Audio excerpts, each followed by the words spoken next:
Hi friends, అందరూ ఎలా ఉన్నారు? బాగున్నారా? నేనైతే చాలా బాగున్నా. అందరికీ గుడ్ ఈవినింగ్. ఈరోజు 25th మేకు హనీ బర్త్డే ఉంది కాబట్టి మేమిద్దరం కలిసి షాపింగ్ వెళ్తున్నాం అమ్మ బిడ్డలం. హనీకి అయితే ఒక మంచి డ్రెస్ కొన్నా.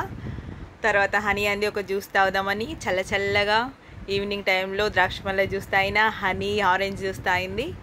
మమ్మీ నాకు అది కూడా సరిపోద్దు, కడుపు నిండలేదంటే మళ్ళీ నేను వెళ్ళిన న్యూడిల్స్ తినాలని అంది. సరే అని డాబాకి వెళ్ళినాం, నూడిల్స్ ఆర్డర్ చేసినాం. హాఫ్ ప్లేట్ నూడిల్స్ తిన్నాం. తర్వాత అంది హనీ, మమ్మీ మేరకు మోమోస్ కానాయే గరం అంది. సరే అని హాఫ్ ప్లేట్ మోమోస్ తీసుకున్నాం. నేను తినలేదు మోమోస్, హనీ తిన్నది, నా కూతురు తిన్నది. ఎంత వేడిగా తిన్నది, బాపురే, మూతి కాలుతాంటే కూడా తినేసింది. ఈ వీడియో చూసిండు నా కొడుకు ఇంటికి వచ్చినాక. నాకెందుకు తీసుకోవలేదు, నాకెందుకు తినిపోలేదని ఒక్కటే ఏడవడం స్టార్ట్ చేసిండు వాడైతే.